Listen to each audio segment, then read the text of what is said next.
A few reminders. If you would like to receive one of my Sunday Stoic challenge coins that says Carpe Diem on one side and Persist and Resist on the other, along with some things are in our power, others are not, which is an excellent way to remind yourself of the point of all of this right there in your pocket.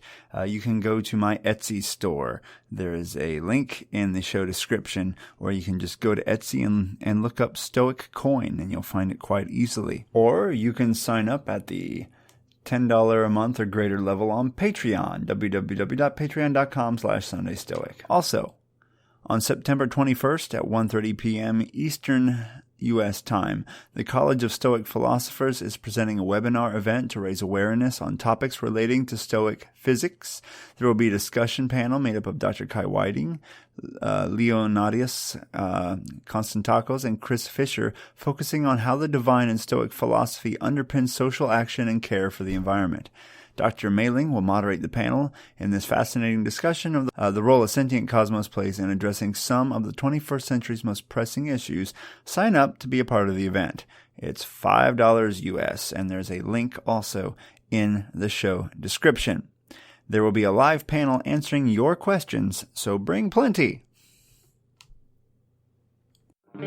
Wisdom, Prudentia, justice, Justitia, temperance, Temperantia, courage. Fortitudo. Applying ancient philosophy to modern life, this is the Sunday Stoic.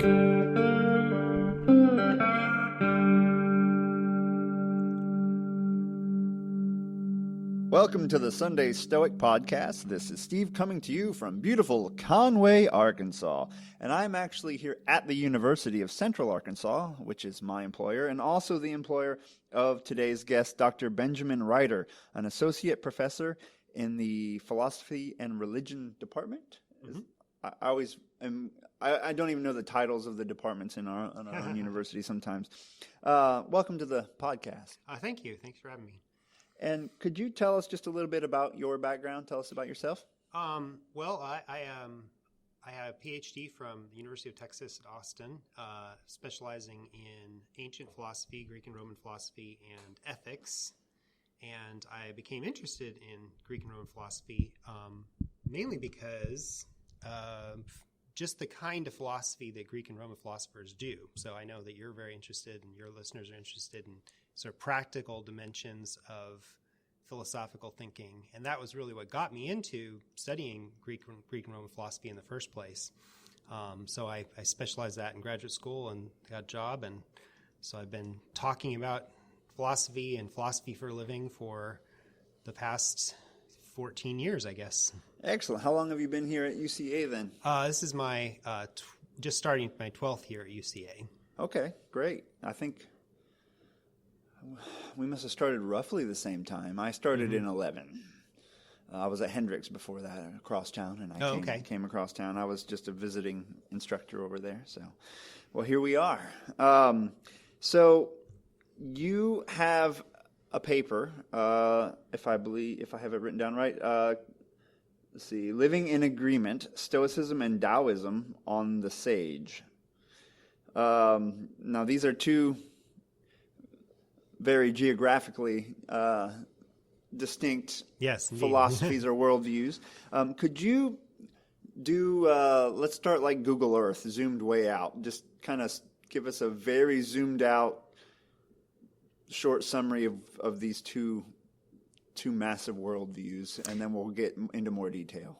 Well, Stoicism obviously was founded in Greece in about 300 BC, and then developed through the Greek and Roman world up through about, say, 400 AD. And Taoism was founded in China in somewhere between 500 BC and 300 BC. So it's one of those traditions that developed gradually with a lot of threads sort of weaving together. Even the classic texts like the Tao Te Ching, for instance, probably wasn't composed at one point by one person. It was probably collected over a long period of time by different people contributing to the ideas. So really, when they coalesced as something like a unified discipline, it was about the same time, probably around 300 BC. And then, of course, just like Stoicism in the Greek and Roman world, Daoism continued to develop over the course of the following centuries in lots of different versions. There's even today sort of more religious versions of it, more philosophical versions. So it's interesting. They have very kind of similar history in that sense. They're rooted in their cultural traditions, but also very dynamic, developing schools over the course of their existence. So that was one of the things that made it difficult to compare them. Is like, well, what are you comparing, right? Comparing two different traditions that developed in lots of different ways by different people over the course of a long period of time. And if you're trying to write a 30-page paper on that, that's pretty challenging. Trying to find the parameters which to compare. Yeah, that could be difficult. Right.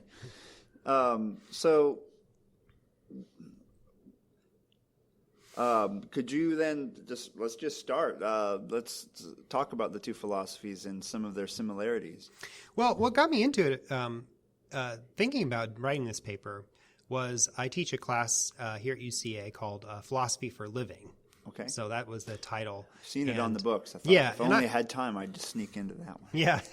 I take the title pretty seriously. So what I organized it as is basically philosophies for living. Mm-hmm. So looking at traditionally philosophies that are very practically oriented in terms of like, how do you live the best kind of life? How do you flourish as a human being? How do you deal with the inevitable difficulties and problems that life throws at you and so on? And so I have, between 6 or 7 different philosophies I talk about depending on the semester. I switch them up a little bit. But I almost always cover Stoicism and Daoism as among the various philosophies that I discuss, just because they're really great, both in terms of the content, but also they're really fun to talk about with students. Like, students really love talking about it, really love reading the text and stuff. So it always makes for great classes. And I started thinking like, well, there's a lot of kind of weird parallels between the two philosophies. And at first, when I was thinking about comparing them, I was like, well, I'm going to compare them in terms of the fact that Stoicism is very focused on reason. So, one of the ways that I present Stoicism is it's about applying reason, which is our fragment of divinity, right, to living life and to dealing with the problems of life. Whereas Daoism is, if anything, kind of anti-rationalist. Like, rationalism really wasn't a thing in ancient Chinese philosophy. Okay. But the ideas that the Daoism develops are very much against the idea of principles, against the idea of top-down structure or over-analyzing things, overthinking things. So I thought, okay, well, this is going to be interesting because you can look at these two philosophies and say they're very different, right? The Stoics are the sort of epitome of rationalism, the Taoists are the epitome of anti-rationalism. Right. I thought, okay, let's look at that and see how it works. And what I found is actually they ended up being a lot more similar than different. I mean, there's still that contrast, but really the ways, the similarities ended up being really very interesting. And so just to sort of sum up the project, I think what both the Stoics and the Taoists are doing is trying to understand how we as human beings can live in harmony with the world that we live in. So that's what the Stoics are doing. That's what the Taoists are doing. And they take different approaches to that problem. But I think one of the reasons that both of these philosophies are interesting for us today is this is a huge problem for us now, right? Sure. We live in the world. How do we not destroy it? How do we not, we're trying to maintain our own calm and cool and also, not pollute ourselves into oblivion. Yeah, right. So we need to be able to live in agreement with nature, which was the goal of Stoicism. And it's really, something we need to think about of how to do that. And I think both these philosophies were thinking about that question of how to live in agreement with the world we live in and to, contribute positively to the world. That's one of the ways that I kind of talk about it in my class. And so it's interesting to sort of see what kind of ideas they have about that. Sure. Now, obviously Stoicism has this concept of the sage.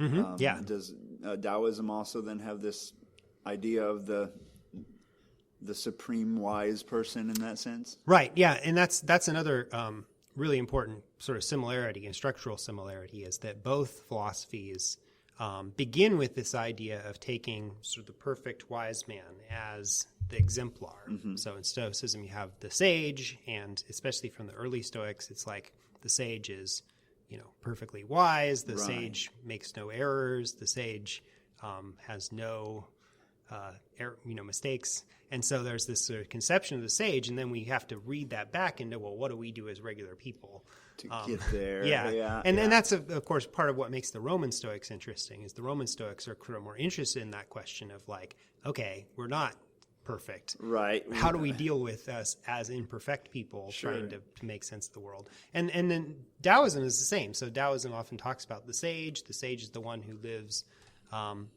in accordance with the Tao, the way, and so there's a description of the sage, and then the poems are sort of giving ways of trying to conform yourself to that model more effectively. So it's a very similar kind of structure in that way. Yeah, I noticed in your paper there was the Taoism side of things was often the citations were often poetic in nature. Is that how they preserve that written information? Well, particularly the Tao Te Ching is written in the form of poetry,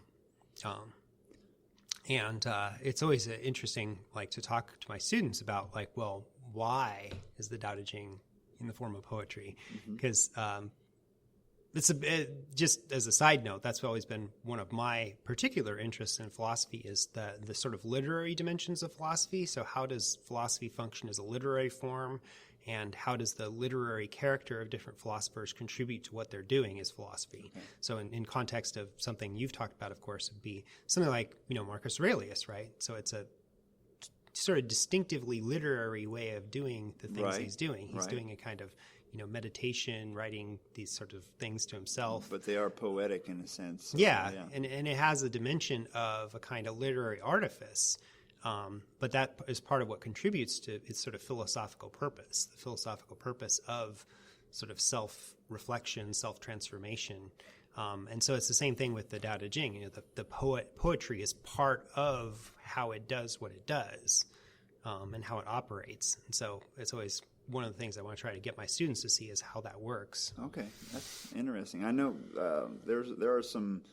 You'll know the author and the works, but there are some Epicurean poems, are there not? I mean, that comes up in the Western world as well. Yeah. Well, that was actually that was what started me down the road of my career path.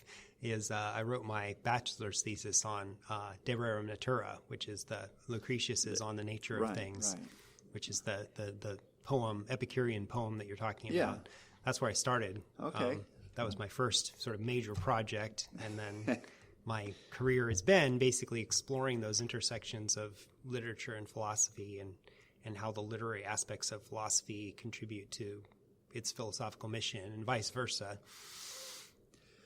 Now, one thing I just caught in reading your paper, and this is something that I thought would be worth discussing, and we can go along a number of other avenues as well, but this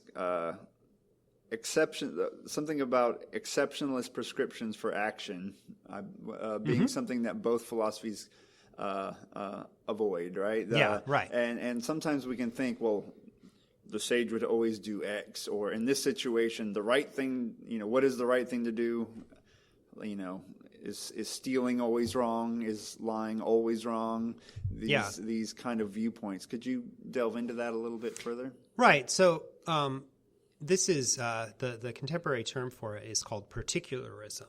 So particularism is the theory in ethics that basically every kind of ethical decision has to be made with a full awareness of the rich context of the particular situation that you're dealing with. So it's the particulars of this situation that you have to deal with in order to be able to, find the right action. Right. And the problem with general prescriptions, like you say, do not kill or do not steal, is that there could be situations in which that actually turns out to be the best thing to do. Right. And so both the Taoists and the Stoics recognize that when you make those kind of general prescriptions, that's not going to take into account all the different kinds of situations that you can get into. The example I hear brought up from time to time is, are you hiding any Jews in your basement? Yeah, exactly. Yeah. No, I'm not. Right. That's a case of the general prescription, do not lie, turns out to fail. The Stoics actually have some really interesting examples about this. I don't know if you've read them or talked about them, but in Diogenes Laertius gives a summary of Stoic philosophy, and sometimes it's kind of sketchy. It's hard to really follow the details because he's not laying everything out in as much detail as you might like. But one of the things he mentions in passing at one point is that the Stoics say that you would eat human flesh in certain situations. I was like, what? So generally people would say don't eat human flesh. Sure. But the part that was one of the examples the early Stoics used to show, like, hey, there may be a situation where you just have to eat human flesh to keep yourself alive, and if you have to do that, then you don't shy from doing it because you're afraid or you're disgusted. Right. Those are irrational emotions. Sure. The rational thing to do is to do what you need to do to promote the preferred indifference in that situation. Right. So we have to use reason to navigate the particulars of the situation we find ourselves in. Yeah, exactly. Yeah. So it and that's something I find really appealing about Stoicism, is that kind of recognition that the complexities of life are going to be hard to figure out, and you have to be able to deal with the particular situation as it is. So Taoism is built on the same basic principle. So the first line of the Tao Te Ching is that the Tao the way that can be expressed in words is not the constant way. That's the way that I translate it. Okay. And what that means is, if you can give a way to do something, you say, this is the way to do something, and you write it down and you codify it, then it's going to fail. It's not going to work, because every situation is different. Every person is different. Every circumstance is unique. Just like trying to tell a student how to study. Yeah, exactly. Yeah, the example I use in my class when I'm talking about this is, suppose I gave you a guidebook that's like how to be a successful college student. I said, here's your guidebook, right? Starting college. Follow this to the letter. Follow this, follow the rules. Then you'll be a successful college student. The thing is, that might work for some people, but it wouldn't work for everybody, because everybody's different. They have different circumstances, different problems. What might work for one person won't work for another person. So you have to be able to be individualized in how you respond to different situations. And I think you mentioned this already, but I just wanted to get at it here. One difference you mentioned between the two, we'll call them philosophies, is one being more top-down and one more bottom-up in the way they construct their... it kind of reminded me of deductive versus inductive reasoning in the way I try to understand that. But could you explain how their two approaches are a little bit different in that sense? Well, one of the things that the Stoics hold on to from their Greek philosophical heritage is the idea that the way that you know something is by being able to basically deduce it from more fundamental principles. So this is something that was introduced by, Parmenides and Plato, and in particularly cashed out by Aristotle. Okay. So, for example, in Aristotle, the idea is that if I know a fact about something, I know that because I can prove it in terms of more fundamental principles of the particular science I'm working in. So if I know, for example, like a fact about beavers, I know that fact about beavers because I can deduce it from sort of more fundamental facts about what it is to be a beaver and things like that. So you have to have like first principles, and then you use deduction from those first principles to be able to know the more specific facts about different situations. And the Stoics basically adopt that model of reasoning, right? That's how reasoning works. Reasoning works from deduction, from sort of more basic principles. And so for them, the basic principles are, facts about God, facts about the universe, facts about human beings, facts about or interrelatedness and things like that. Sure. And then you can deduce sort of general principles about ethics and how to act from those principles. And so being able to deal with a particular situation is about being able to kind of see that situation in terms of the more general principles, and then to recognize how those general principles interact in such a way to be able to give you the answer that you're supposed to deal with in that particular circumstance. Mm-hmm. Now, there had always been in the Stoic school a kind of debate about how that coheres with the idea of there's no exceptionless general principles, right? right. So it's not necessarily that there's no principles at all, right? I wouldn't say no exceptionless general principles doesn't mean there's no principles, right? And this is something Seneca talks about at some length in, I think, letter 95. He kind of goes on about what are the principles? How do they work? How do they relate to particular decisions, particular advice, and so on? And he kind of struggles with that particular issue. Mm-hmm. But that's the model, right? The model is, you have kind of a general understanding, and then that general understanding is what enables a wise person to be able to analyze his particular situation, see what is relevant in that situation, and know what to do. Okay. So taking we are essentially self-conscious parts of the universe, mm-hmm. Therefore, because we share this, we're all a part of the cosmopolis, and because of that, maybe in this circumstance, I should act for the benefit of my fellow human beings. Exactly. That kind of a way of thinking. Okay. Right, exactly. Yeah, okay. and there's much more detail. Sure. in how exactly that works in different circumstances. It's really rather complex. But one of the things I argue is that a lot of Western ethical thinking, so ethical thinking in the sort of European tradition, kind of basically takes on that model. I mean, I would argue that a lot of contemporary philosophers don't realize how much Stoicism there is in what they do. They're kind of just taking for granted a lot of Stoic this ideas. Way of thinking, right? And that's because for so long, through the early modern period, for instance, all educated people were just reading Cicero and Seneca just as they're part of their elementary education, right? They right. just read Seneca. And so they'd get to be adults and they'd be doing their own philosophy and science, and they'd be just steeped in Seneca's ideas and Cicero's ideas. And they didn't even really realize how much Stoicism they were putting into the particular way they thought about things. They do come up, they and other philosophers of that era come up again and again when you read or hear about a lot of historical figures and, mm-hmm. and who was on their nightstand when they died and things. It's I guess they were reading with this. Except back then, it seems in more recent parts of our history, it was more sort of obvious mandatory reading as opposed to Seneca. Who the heck is that? Which is what you get a lot of times outside of a philosophy department, I'm sure, these days. Yeah.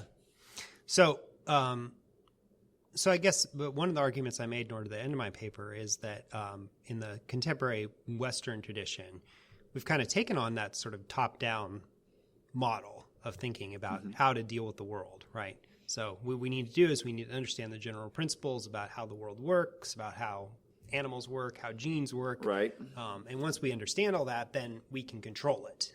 So we can have the sort of broad general understanding to be able to shape our world in such a way that's beneficial to us and that, maintains sustainability over the long term and so on. I'm kind of a anti-technology person, in not in the every aspect, but I think that the technology can often be dangerous, mm-hmm. right? Because technology can bring in negative consequences that we don't anticipate or we think we can deal with, and properties emerge or issues emerge that we didn't count on. Right, exactly. So by contrast, the Taoist way of thinking about our interaction with the world around us is what I call bottom up.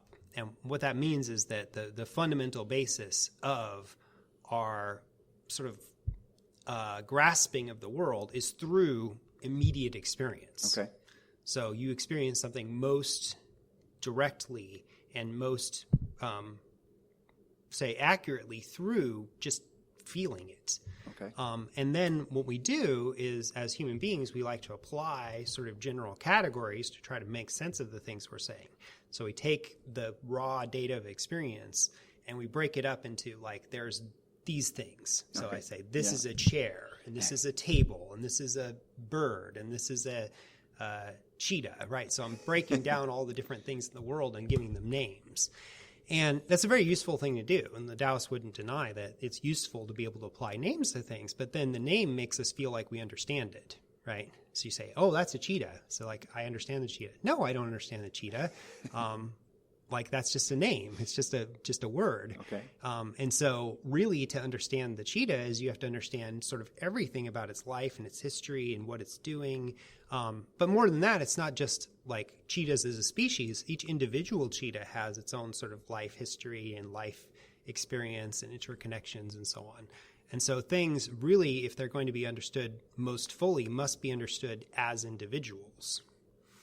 And so there's a term in Daoism called Wu Zhi. So Wu Zhi, it's Wuzhi. And it means no knowing. No knowing. No knowing, or without knowing. Okay. And so you often see in the Tao Te Ching is like knowing is described in a bad way, right? Knowing something is bad because knowing just means you apply a concept to it and you think you understand it. So I said, I know Steve, right? Steve, I can label you, I can give you a title, and then it makes me feel like I know you, but I don't really know you, right? I don't know you as a particular individual in your individual uniqueness. Sure. And so Taoism is based on sort of interacting with things on that sort of more fundamental, basic level of feeling them and perceiving them directly rather than applying general categories to them. So, a dichotomy here in the way we start trying to understand the world in which we live. But you say they arrive at some similar conclusions, even though they start from different places. Right. So one of the sort of striking things that you see in both philosophies is a warning against trying to control things. So in Stoicism, as I'm sure you've discussed many times, there's this idea that like you can't try to control your external circumstances. You can't kind of try to control things that aren't up to you. Right. So simple example is like you're trying to have a picnic, it's raining, right? Well, you can't make it not rain. Grr. You just got to adapt. You got to adapt to the circumstances that the world is throwing at you. And if it rains, then, maybe go somewhere that has a, roof or have a picnic inside and whatever you need to do. The obstacle becomes the way or the, right. This is a problem. What can I do to achieve my goal by changing my behavior in this case? Yeah. And so it's this idea that you have to sort of figure out what you can do in terms of your limited power and your limited reach to be able to affect things positively. And it may be that that's actually, rather narrow, right? Sure. We're limited human beings. We're not that powerful. Right. There's not really that much that each of us individually can do to really change the way the world works or way society works. And I often think about this in terms of a question sometimes my students will ask me of like, why didn't more Stoics more vehemently protest slavery in the ancient world? Yeah, I've thought of that. Yeah. So here you have something that's clearly unjust, and there were philosophers who recognized that it was unjust. They recognized that it didn't make any sense that people were treated as property, that they were abused, and all the other bad things that happened.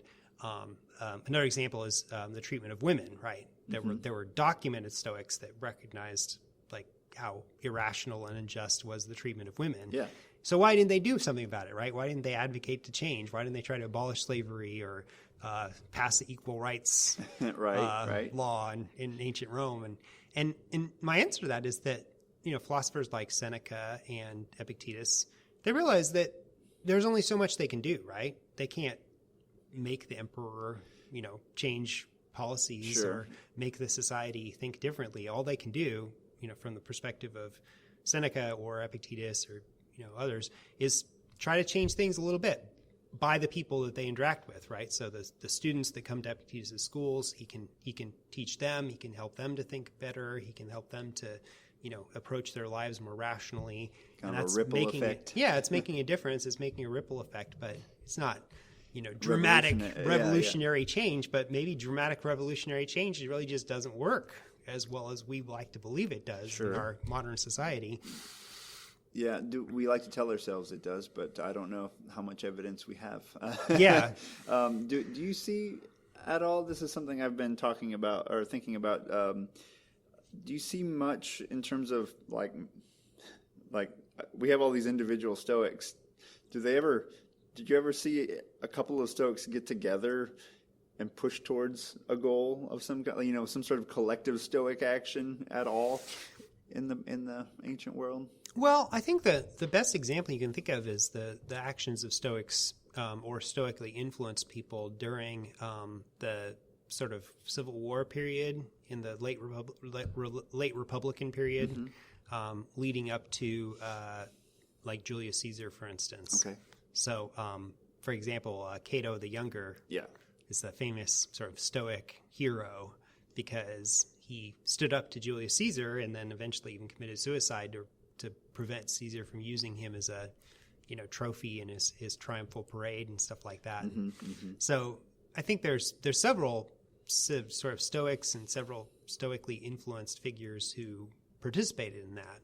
Cicero is another example. Even though he didn't classify himself as a Stoic, I think he was often sympathetic to a lot of Stoic ideas, and he also was opposing the sort of march toward authoritarianism that was occurring in that period. So that's a period where you can actually see people who either identify with Stoicism or were strongly influenced by Stoicism actually engaging in political action.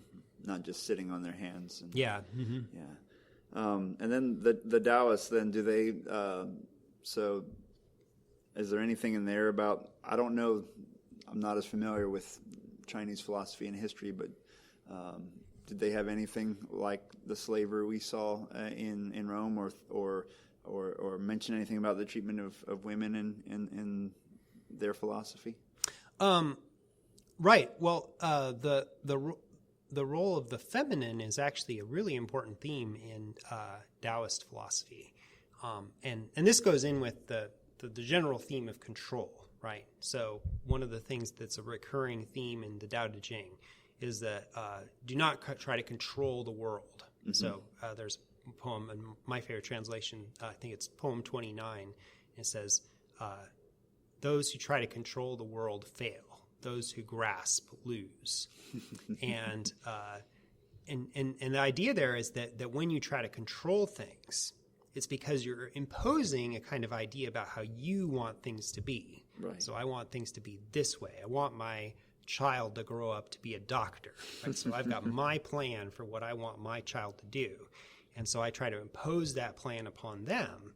But because they're independent individuals, right, they have their own ideas about what they want to do in their own life and their own hopes and dreams and stuff like that. They don't react well to that, right? They rebel against you. They, resist. I try to just get my son to quit singing the same song over and over again. And that fails miserably. Yeah, exactly. And so there's this idea then, going back to the masculine and the feminine, is one of the other poems says, understand the masculine, but keep to the feminine. And so the dichotomy there is that the masculine approach is like, I'm going to sort of use force. I'm going to make it be a certain way. I'm going to impose my will. It's aggressive. It's active. It's forceful. But the feminine approach is rather just sort of nurturing and letting things be and being able to be accommodating and compromising and cooperative in the way that you deal with problems and the way you deal with conflict. And so that's what the Tao Te Ching is often pushing, is that sort of more feminine approach to dealing with problems, to dealing with, government, to dealing with, all sorts of different kinds of things, because that's what enables people to basically support each other in achieving their highest potential, rather than trying to impose upon each other their sort of their own worldviews, their own ideas. So we see that idea of control then being one of the major uniting characteristics of these two philosophies, both starting from very different beginning points in terms of the way they look at the world, but coming to the similar conclusions. Yeah, it's interesting. Just in terms of contemporary events, they've been talking on the news about the protests in Hong Kong. Yes, and the slogan of the protests in Hong Kong is "Be like water," and that's from Tao Te Ching, poem 8. So poem 8 in Tao Te Ching says, "Best to be like water, which nurtures the 10,000 things and does not contend." And so the idea there is that water just flows, finds this sort of path of least resistance, but it's also persistent. It's always going to sort of find a way. It's always going to keep moving, and eventually it'll wear away the stones of resistance. Like the stones of resistance get worn away, they get smoothed, because the water just continues to flow. And that's what the protesters in Hong Kong have been trying to do, is just keep going, keep wearing away, keep persisting. If they get stopped in one area, they flow somewhere else. Which, once again, not as fast as revolutionary change, but very well could be more effective in the long run, right? Right. Yeah, and I would say a lot of, changes that have happened over the course of history happen that way, right? It's this slow. People working away gradually over a long period of time, and eventually things change. It's like the ripples you said, right? The ripples of Epictetus' teachings or Seneca's letters. I think of here in, totally random paleontologist viewpoint here. I apologize, but the mountains in Arkansas used to be enormous, and over time they're slowly eroding down back to flat again. Just slow, gradual change, right? And I noticed there was a statement in your paper that I think relates to this, and I like thinking about things like, we talked about living in agreement with nature, and how do we do that? And it's imperative now that we think about it in our modern age. And you said in Daoism, any big achievement consists of small actions, which is kind of tying into what we're talking about. Like, you may not, as an individual in Conway, Arkansas, you're not going to change the mind of world leaders with a tweet or something, but you can take small actions in the right direction.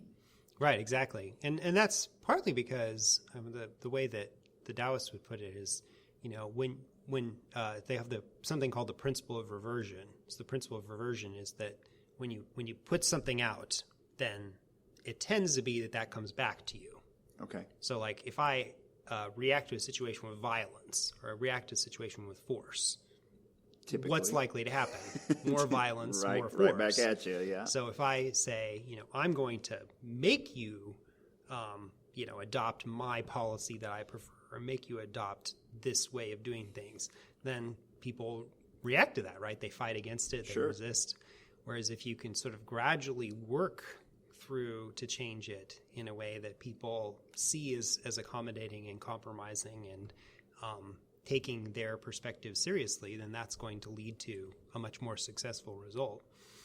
It just takes patience, time, and perhaps several generations of people working in the same direction. Yeah. Which is not what I know, at least here in the United States, we have this, story of the American Revolution and, change, that screw you, this is our country kind of way of thinking about it. But then even with slavery, we didn't shed that for a while, and we can be quite sure that a lot of people knew it was pretty wrong when we became a nation, but change is slow, and argue we haven't totally shed the legacy of it yet. Exactly. So these small changes. Let me see. You said a sage pays careful attention to the easy and the small, because the large and difficult things start small. Mm-hmm. And I think that's not at all opposed by Stoic thought. I think that same idea could very well merge with Stoicism. Yeah, no, and that's exactly what, this was one of those papers when I was writing it, I kind of had a certain idea about where I thought it was going to go. And that happens with me writing, philosophy papers. I mean, I know with, science, you might have like a hypothesis and you do an experiment and see, the experiment doesn't actually support the hypothesis, right? You might end up having a result that's completely different from what you might have expected. Right. And I kind of like having that happen with my philosophy papers too, where I'll have a kind of idea just from sort of casual reading of a text, and I'm like, yeah, maybe this is that. And then I start, looking into it, thinking carefully about it, reviewing more sources and more texts. And then eventually, sometimes I come to find it's much more interesting and complicated than I originally thought it was. And so I often tell my students, like when they're writing papers, like don't start with like, I want to prove X, right? Start with a question, like what does, Epictetus say about this? And then you sort of let the exploration take you in the direction it's going to take you. And as the Stoics would say, you don't want to assent to an impression before you. Yeah, right. Explore, right. Right, exactly. Yeah, exactly. So we start with things we can have an influence on, small things, which may not feel like we're doing enough if we want to save the world, right? Right. But at some point, if we set our sights too big, we're just going to expend a lot of energy and achieve nothing. That's the fear, right? Yeah, or that it might even be counterproductive, right? That sometimes you can create a backlash. And I'm not talking about any particular specific issue here, Sure. but sometimes when you push too hard for something, you actually create a backlash that sets you back further than if you kind of proceeded at a more patient, kind of gradual pace. Yeah. But at the same time, you have to realize that I think both of these schools would recognize that just sometimes the world's just going to smack us down, right? Right. So you may go, well, we've got to act quickly to avoid this catastrophe. Sure. But catastrophe is going to happen, right? That's part of the way the world is built. And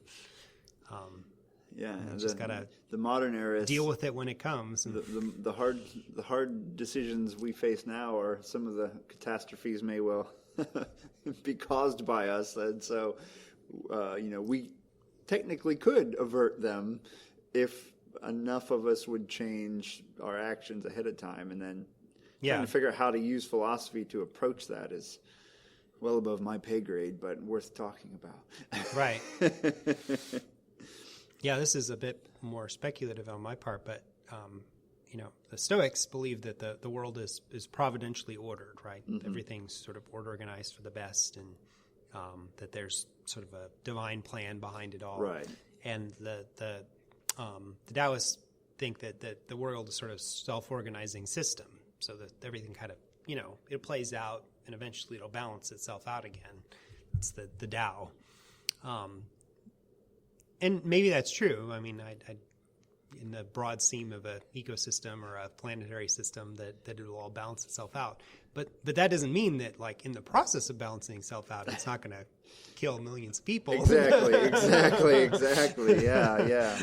But we'd have to accept that as just part of the larger, like if you asked a Stoic, like, well, if the world is organized providentially for the good, then why are these plagues that kill people, right? And, millions of people get killed by this plague. Like, how do you explain that? And they're like, well, that's the way the world works, right? Right. I know. You have to have plagues to kill off, people, keep from getting overpopulated or whatever. I'm going to get the quote and probably the meaning slightly wrong here. I apologize. But one of my favorite bits of Epictetus is when he's talking to the father of the sick daughter. Mm-hmm. And he says, I was scared, so I was anxious, so I ran off. And I was nervous because it's natural for a father to be nervous in it. And Epictetus says, well, just because something's natural doesn't always mean it's for the good. He says, tumors for the good of the body, and so trying to parse all of that out, once again, just because we talked about there are no exceptionless prescriptions. Right. You have to use reason in each situation. Something might be naturally occurring. Cyanide's natural, but that doesn't mean Stoic would say, "Ooh, drink this; it's natural." Right. Exactly. So it's what would you? I know you comment how our modern activist society may not be enthusiastic about the conclusions or the way these two philosophies might act in the world. Is it because they'd be slow changing their immediate surroundings, perhaps, or and not necessarily, what would if the ancient Greeks or the Taoists noticed that society as a whole was damaging the earth, which may not have been something they would have recognized back in the day. How might they have responded, do you think?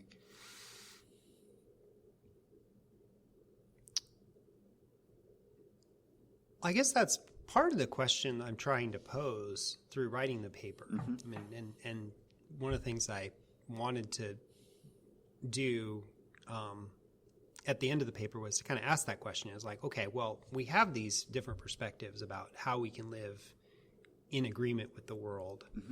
And I think both of them have something to offer. I mean, there's a lot of, great ideas and thoughts in Stoicism, and there's a lot of great ideas in Daoism. But we're dealing with a kind of different scale of problem today in terms of how that plays out. And so I really don't know the answer, right? What do we do? I wish I knew. Right. I guess part of what I do is I just try to, following my sort of Stoic and Taoist roots, try to influence people individually and change minds and get people to think about things and recognize problems and sort of try to work from the bottom up with lots of little steps. And sometimes I, question myself like, well, maybe I should be spending more time, getting involved in politics or, working for something. But I think the idea that, okay, we have all these problems. And so all we have to do to solve the problems is we just have to elect the right president. Right. So we get the right person president. And then all will be well. They'll just go and wave their magic wand and all of a sudden we'll have, all these problems in our society solved and everything will be great. And you could see that, basically probably the last couple presidents we've had, right? Right. That's been the thought. Both Barack Obama and I think Donald Trump are sort of inspired people in terms of they're going to go in there and they're going to change everything. House, they're fix it all. They're going to solve all the problems, hope and change, or make America drain great, the swamp, whatever. Yeah. And the fact is just that doesn't how things work, right? One person exercising power usually tends to make things worse, right? That's like Vladimir Putin or that often is the case. Yeah. So really, if we're going to get around solving a lot of these problems, we've got to do it together. We've got to do it collaboratively. We've got to do it from the ground up. And I think that there is some hope in our world today, and in terms of, I think, younger people, the generation that's coming of age now and coming into power, millennials and Generation X, they understand that, right? They understand that, we need to work together to start to solve some of these problems. Sure. And we can't just, hope for some sort of simple solution that's going to make them all magically disappear. One savior president that will fix it or all. a magic silver bullet technology or, something Push like that. Push a button and the water's clean and wages are fair or whatever. Yeah. I keep talking about the environment just because it's this looming issue that we're all like drops in a bucket we're all responsible for in little ways, but there are lots of other problems that fall into the same category. Trying to pursue things in a rational way or in a way that, if we are going to maintain equanimity and just saying, well, I'm not going to be happy until the climate's fixed and I'm going to pursue it at all costs. You yourself as an individual may have some impact, but you may also lose your guiding principles or your happiness in the process. And so, well, and I think it's worth comparing to the kind of situation that, say, Seneca was dealing with, right? So Seneca is working complicated figure, tutor and advisor to Emperor Nero, and trying to navigate that responsibility and all the politics involved in the Roman court at that time. Right. And then eventually he got it, forced to commit suicide by Right. Nero. So He did okay financially for a while, right? Yeah. He did all right. But then it's like, and now time to go. Yeah. Life was a little different back then. I try to compare it, like, we kind of have exile today. We're almost exiling ourselves, just thinking about Seneca, just sometimes we become too locked into digital communication and things and have fewer and fewer social contacts. But Seneca was exiled, was it 2 times? And then he's brought back, and then next thing you know, he's tutor to Nero, and then at the end, I don't know. It has nothing to do with Taoism or whatever, but the ups and downs of life for some of these individuals was pretty remarkable. right. But I guess that from the point of view of, having a sort of broader perspective on the world, like there's always been difficult, challenging times that people have to deal with. And, we have a difficult, challenging time now, but Sure. Do you think these philosophies become more prevalent when times are perceived as tougher? I know I've heard it said that Stoicism seems to show up more when, I don't know if it's true. I've just heard it said, when there's these are the Roman Empire's on the decline, Stoicism becomes more becomes quite popular. Or then when things are prosperous, some of these ideas kind of become less talked about. I don't know. I don't know if that's true or not. I'm not sure. I mean, I guess you'd hope so. Just because I think it's a great set of ideas. And, Sure. I think one of the interesting things that happened in the Greek and Roman world is that there was kind of this transition from thinking about philosophy as being possibly like something that you could use as the fundamental guide to your life. And then, like with the rise of Christianity, for instance, I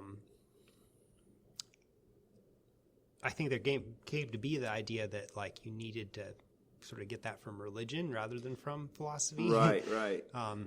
In the Roman world, they had obviously religion and rituals and things, but it's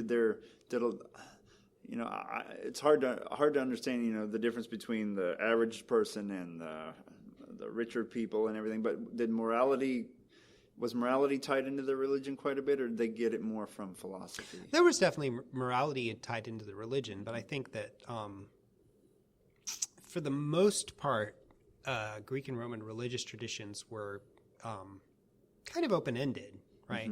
So I'm not an expert on Greek religion, but, Sure. but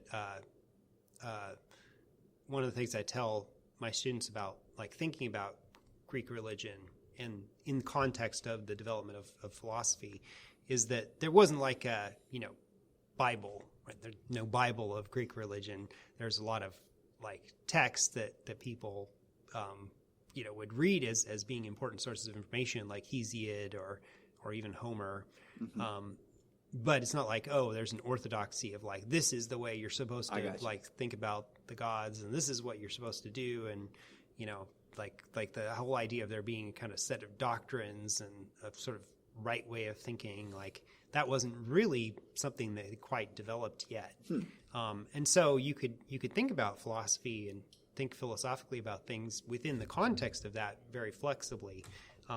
So just as an example, like the Stoics didn't deny the existence of Greek and Roman gods. Right. They just interpreted them differently. Sure. Right. So the Zeus is the sort of world spirit that animates the world, but then there's other gods too, and their intelligences. And Right. so, Yeah. So you still have the Greek and Roman gods, But it's just presented differently. Yeah. Yeah, it's just interpreted through the lens of the Stoic metaphysics. And so there was that kind of flexibility about it, that it could kind of accommodate a lot of different philosophical points of views. And then the thing about Christianity and from what I've read, is that it's sort of presented as like, well, this is the true way. Right. And then any way that differs from this way of thinking or this way of, conceiving of your life and its purposes is heretical. And And no one expects the Spanish Inquisition, etc. Yeah. One thing I don't mean to derail our train too far here, but I grew up, I've said on the podcast before, I grew up a good altar boy in the Catholic Church and all that, but when I was a wee lad. But one thing the one thing I really liked in church was when they would talk less about the ways of heaven or how to get to heaven, and instead they would spend a little time talking about how to act here on earth, and that's like what Stoicism is in many ways. So I've really, that's what I craved, and you got a big book of, Seneca or Epictetus there, and a lot of it is how to think about things, how to interact with others, how to let loose of some of your possessions and focus more on your character and things of that nature, which I don't know as much about Daoism. And also, now help me out, Daoism often spelled with a T. Is that correct? Do you see, is Taoism and Daoism the same thing, or are they different things? Yeah, so it's actually kind of funny because in the older system for transliterating Chinese characters into Latin characters, it's called the Wade-Giles system. And in the Wade-Giles system, the T is pronounced as a D. Okay. So you'd spell the word Tao. So Tao is a common word in Chinese philosophy. It's the way, then the different philosophies kind of debate about, well, what is the way, right? Okay. How do we think about the way? And the way that was spelled in the old system is Tao, but it's still pronounced Tao because the T is pronounced as a D. I don't know why. Why not? But in the newer system, the Pinyin system, it sort of conforms more to what we would expect letters to be pronounced. So in the newer system, it'll be pronounced Dao. Okay. That makes sense. Yeah. That makes sense. I've seen like the Tao or the Tao of the dude and things of that nature. I haven't seen any writings of the Stoic dude yet. I'm sure someone's working on it. But is there anything else you'd like to add about these two different philosophies? Well, we covered quite a lot. I guess, I just always want to encourage people to just read more and expose yourself to different ideas, and that's one of the things I've really sort of loved about like teaching the class that I've taught over the time I've been at UCA is just, getting to see kind of all the different ways that people in human history have thought about these problems about, how to live your life, what matters, what it means to be happy, how to deal with death and these universal hardships. human Sort of universal human problems, and there's so many different ideas, but then you see a lot of like shared insights. Basically different schools from, like we said at the beginning, like from very different parts of the world coming to similar ideas, similar conclusions. So it's really fascinating. Somebody suggested once that I could write a paper on Stoicism and Buddhism, right? I mean, you might have noticed that before, but there's a lot of similarities in Buddhism too, in terms of the idea of indifference, or in terms of the Buddhist idea of eliminating desire and non-attachment. So it's there's a lot of kind of different ways to explore these ideas through different traditions. Absolutely. Yeah, the possibilities are almost endless in that sense. So. Yeah. So before we wrap up, we may you work across the street, so we may have to do this again sometime. But, yeah, sure. But just to talk a little more about Stoicism before we go, do you have a favorite Stoic author? Is there one that you refer to more than the others? Well, I like all of them in different ways, but probably my favorite is Epictetus. I think of Epictetus as the drill sergeant of Stoicism. He's more like, listen up, this is the way it is. And Seneca's a little lighter. Yeah. You get the sense that Epictetus was raised in a no-nonsense environment, and Right. it comes through in his teaching. Well, it may be because Epictetus is the most Socratic of the Stoics. Mm-hmm. So my dissertation was on Socrates, Okay. Plato's Socrates. Heard of that And, guy, yeah. So I've written a lot about Socrates, and Socrates is sort of protreptic psychotherapy. That's been one of my main research interests. And so that's maybe something I like particularly about Epictetus, is that he's very Socratic in his approach to how he presents and practices Stoicism. So he's talking to an individual person, like especially in the discourses. You don't get this as much in the handbook, but in the discourses you can see, like he's like, I'm talking to you, and here's what your problem is, and here's what you need to do about it. And so it's got that kind of individual, confrontational, dialogical character. I've thought about trying to record them that way, like in a big room with some echo, and be like, you in the front row.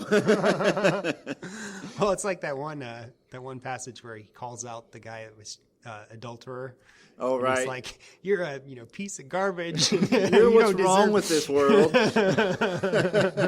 No one can ever trust you again. You are now a beast. You are equal with beasts. No one will trust you again.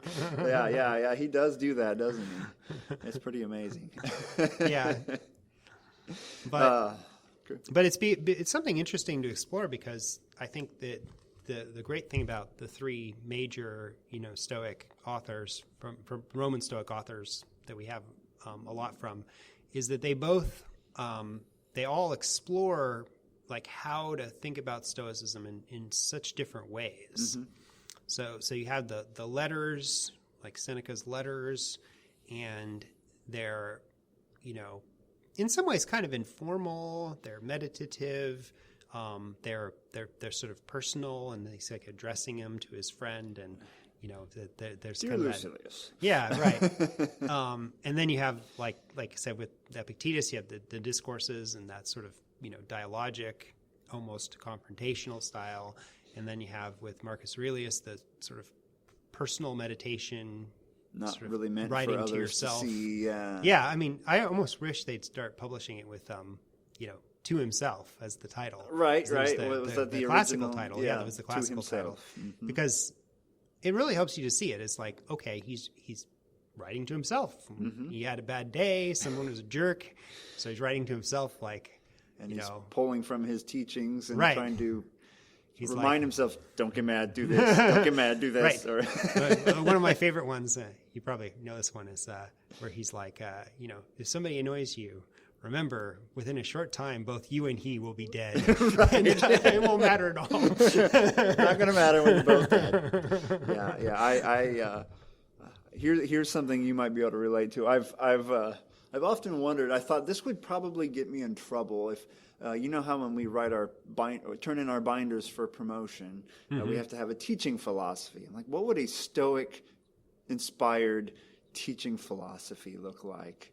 I will do my utmost to teach my students well, but whether they learn the material or not is an indifferent. That would probably not make a lot of people happy if I phrased it in that way. But it's true though.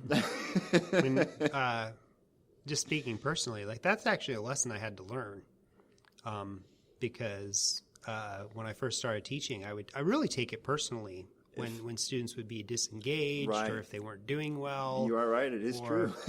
Or like if they weren't attending class regularly, and I'd be like, oh, what can I do? Like, and you can't give up. You can't just say, I'm not going to do anything for this person if they're not going to do it. But at the same time, like you can't totally blame yourself. Like you can't put all of it on yourself and say, like, oh, I failed this student. Right. There are times when you can learn from it and become better. If you can determine that, hey, some of this was on me.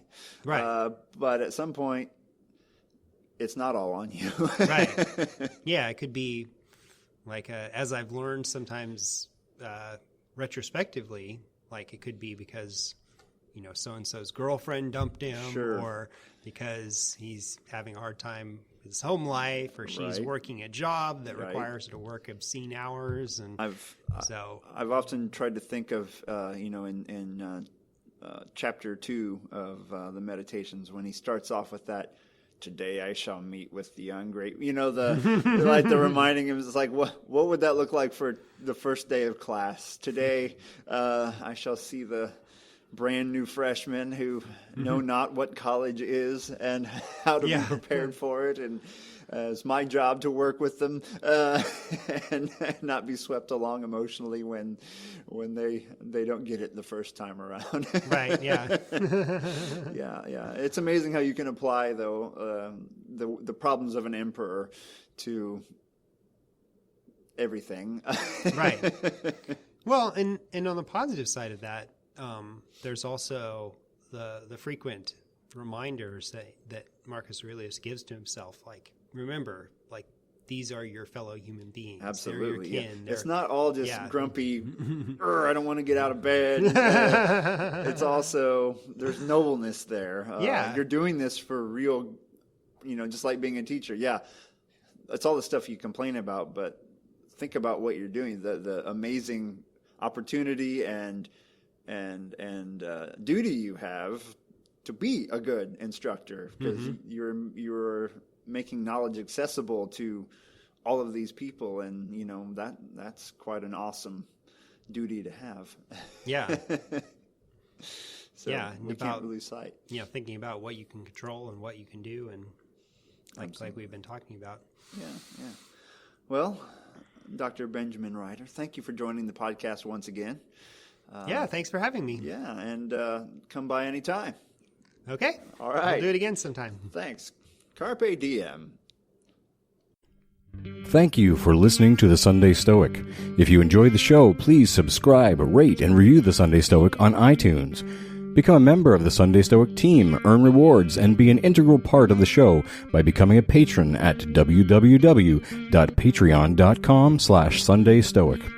Contact the show by emailing sundaystoic@gmail.com or by leaving a voicemail at 501-503-3132. To find out more, visit www.sundaystoicpodcast.com. And as Steve always says, Carpe Diem.